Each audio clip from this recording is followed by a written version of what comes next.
There was a time when daily life in Britain moved at a gentler pace, not because people had fewer responsibilities, but because expectations were different. The world did not demand instant replies, immediate solutions, or constant stimulation. Ordinary days were filled with small routines that felt unremarkable at the time, yet quietly shaped how people related to one another, to time itself, and to the idea of enough. These habits were rarely discussed or celebrated. They simply existed, absorbed through repetition, passed down without instruction, and lived out in kitchens, streets, shops, and sitting rooms across the country. No one imagined they would disappear, and yet, one by one, they faded.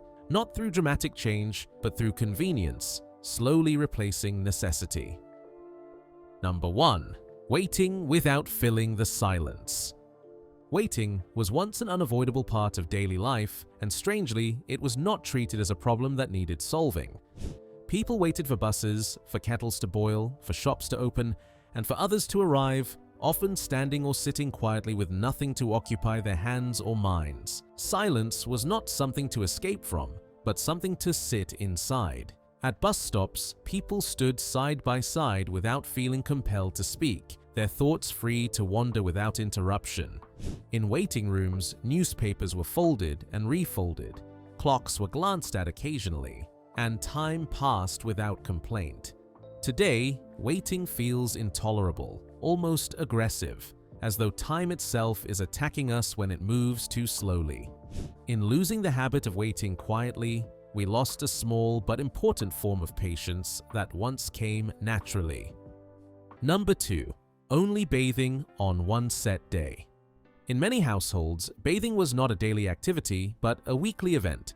One evening a week, often Saturday, was designated as bath night, and the entire household revolved around it.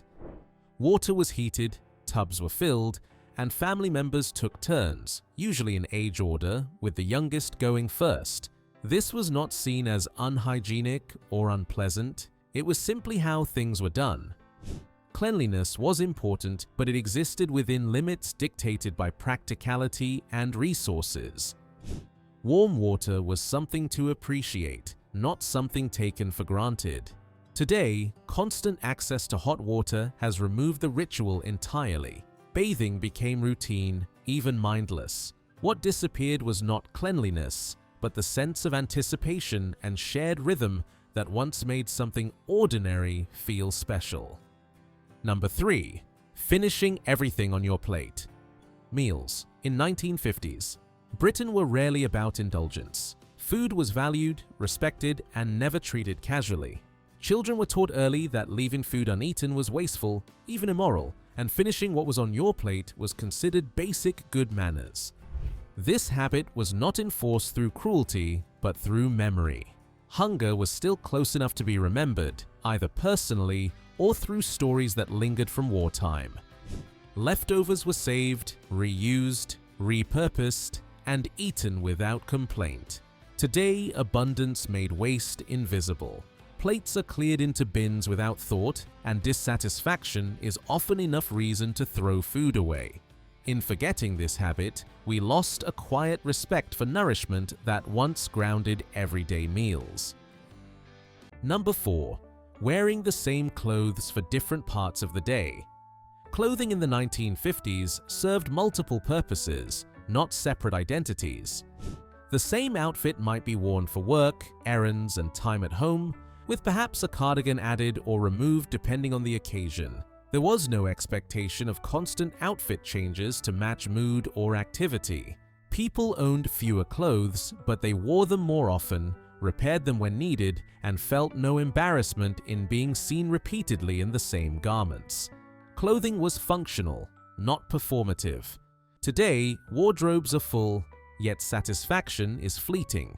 The habit of using clothes fully before replacing them has largely disappeared, taking with it a sense of continuity and practicality that once defined everyday appearance. Number 5. Repairing before replacing. When something broke, the first instinct was not to discard it, but to examine it. Radios were opened, chairs were tightened, shoes were resoled, and clothing was mended repeatedly. Even when repairs were imperfect, they were often good enough. This habit was rooted not only in scarcity, but in mindset. Objects were expected to age, to show wear, and to be used fully before being let go. Throwing something away simply because it no longer worked perfectly felt careless. Modern convenience made replacement easier than repair. In losing this habit, we also lost a sense of patience and problem-solving that once came naturally with everyday ownership. Number 6. Visiting without announcing yourself. Social visits were often spontaneous. Friends, neighbors, and relatives would arrive at the door without warning, knocking and stepping inside if welcomed. There was no expectation of advance notice, and little offense taken if someone was busy. Homes were not treated as private sanctuaries needing protection from interruption, but as shared spaces within a community. Tea was offered, chairs were pulled up, and conversation unfolded naturally. Today, unannounced visits are often seen as intrusive. Schedules are guarded, and spontaneity has been replaced by planning. Something quietly human disappeared when doors stopped opening so easily. Number 7. Keeping opinions to yourself in public. Public restraint was once considered a sign of maturity. Opinions, particularly strong ones, were shared at home or among close friends, not broadcast openly. Disagreements were softened, avoided, or delayed, not because people lacked opinions, but because harmony was considered more important than being right in public spaces. Today, opinions are offered freely and often loudly, sometimes without regard for consequence. In forgetting this habit, public spaces became louder, sharper, and less forgiving. Number 8. Children entertaining themselves for hours. Children were expected to fill time independently. With limited toys and few scheduled activities, imagination became essential. Games were invented, abandoned, and reinvented without adult involvement. Parents did not feel responsible for constant entertainment. Boredom was accepted as temporary and even useful. It taught patience, creativity, and resilience. Modern childhood is carefully managed, filled with activities, screens, and supervision. In losing this habit, children gained stimulation but lost freedom that once shaped quiet independence. Number 9. Treating shops as social spaces. Local shops were not simply places of transaction. They were social hubs where conversation happened naturally. Shopkeepers knew names, habits, and family details, and customers lingered without feeling rushed. Purchasing goods involved interaction, recognition, and often credit, extended on trust. The exchange mattered as much as the product. Supermarkets replaced familiarity with efficiency. In doing so, shopping became anonymous, and a subtle layer of community quietly disappeared. Number 10. Time moving at a human pace. Days were structured around natural rhythms rather than urgency. Tasks took as long as they took. Letters arrived when they arrived. Problems waited until they could be dealt with.